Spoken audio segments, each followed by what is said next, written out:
வணக்கம் தோழா.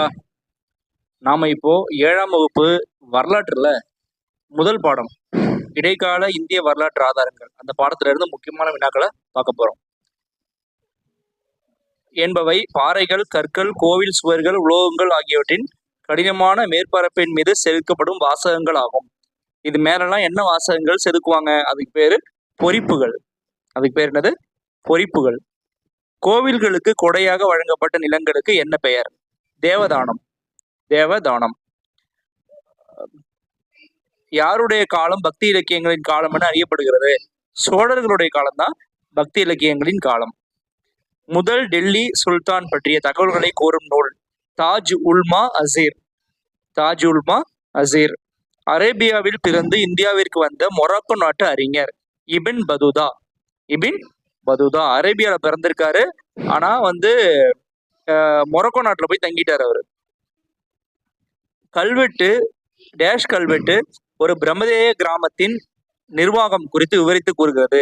உத்திரமேரூர். உத்திரமேரூர். உத்திரமேரூரே ஒரு பிரம்மதேயம் தான், அதாவது பிராமணர்களுக்கு இனமாக தரப்பட்ட ஒரு நிலம் தான் உத்திரமேரூர். அடுத்து பாருங்க, தன்னுடைய தங்க நாணயங்கள் மீது பெண் தெய்வமான லட்சுமியின் உருவத்தை பதித்து தன்னுடைய பெயரையும் குறித்தவர் யார்? முகமது கோரி. பாருங்க, முகமது கோரி அவர் வெளியிட்ட காயின்ல பெண் தெய்வமான லட்சுமியோட சிற்பத்தை ஒரு உருவத்தை போட்டிருக்கிறார். ஒரு டேஷ் என்பது 3.6 வெள்ளி குன்றிமணிகளை கொண்டது. ஜிட்டலுங்க. ஒரு ஜிட்டல் ஈக்குவல் டு 3.6 வெள்ளி குன்றிமணி. ஞாபகம் வச்சுக்கோங்க. அடிமை வம்சத்தை சேர்ந்த சுல்தான் நஸ்ருதீன் முகமதுவால் ஆதரிக்கப்பட்டவர் மின்கஜ் உச் சிராஜ். சுல்தான் முகமது நஸ்ருதீன் முகமதால் ஆதரிக்கப்பட்டவர் மின்கஜ் உச் சிராஜ். 1420 விஜயநகருக்கு வருகை புரிந்த இத்தாலிய பயணி நிக்கோலோ கோண்டி. நிக்கோலோ கோண்டி. ஒரு பொறுத்துக கொடுத்துருக்காங்க. கஜிராகோ, கோனார்க்கு, தில்வாரா, விருபாக்ஷா இதெல்லாம் கோயில்கள். அது எந்தெந்த இடத்துல இருக்குன்னு சொல்லி கேள்விதான் இதுல இருக்கு. இப்ப அடுத்த பக்கத்துல பதில் வரும் பாருங்க. கஜிராகோ மத்திய பிரதேசம், கோனார்க் ஒடிசா நமக்கு தெரியும் சூரியனார் கோயில், தில்வாரா ராஜஸ்தான், விருபாக்ஷா ஹம்பி ஆந்திர பிரதேஷ்ல இருக்கு.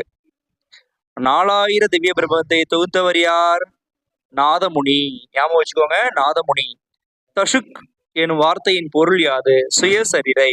தசுக்னா சுயசரிதை. முக்கியமானதுங்க. ஜஹாங்கீர் எழுதிய நினைவு குறிப்பின் பெயர் என்ன? தசுக்கி ஜஹாங்கிரி.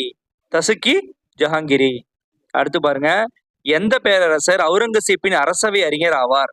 யாரு பேரரசர் அவுரங்கசீப்பின் அரசவை அறிஞர்? காஃபிகான். காஃபிகான் தான் அவுரங்கசீப்போட அரசவை அறிஞர். திருவாலங்காடு செப்பேடுகள் எந்த காலத்தை சேர்ந்தது? முதலாம் ராஜேந்திர சோழன். ராஜராஜ சோழன் இருக்காரு இல்லையா, அருண்மொழிவர்மர், அவரோட பையன் தான் முதலாம் ராஜேந்திர சோழன். அவரோட ஆட்சி காலத்துலதான் திருவாலங்காடு செப்பேடுகள் போடப்பட்டிருக்கு.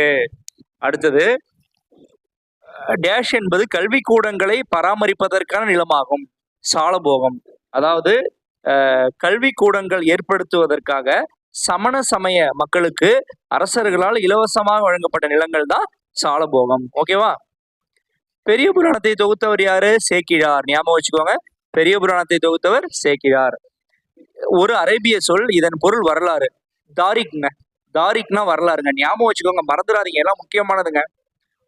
முகமது பின் துக்ளக் தனது தலைநகரை டெல்லியில் இருந்து தெற்கே அமைந்திருந்த எதுக்கு மாற்றினார்? தேவகிரிக்கு மாற்றினார். அதே மாதிரி முகமது பின் துக்ளக் தான் டோக்கன் கரன்சியை வெளியிட்டார். டோக்கன் கரன்சி அப்படியே வெளியிட்டார். ஓகேவா? அவரு தன் தலைநகரை டெல்லியில இருந்து எங்க மாத்துறாரு? தேவகிரிக்கு மாத்துறாரு.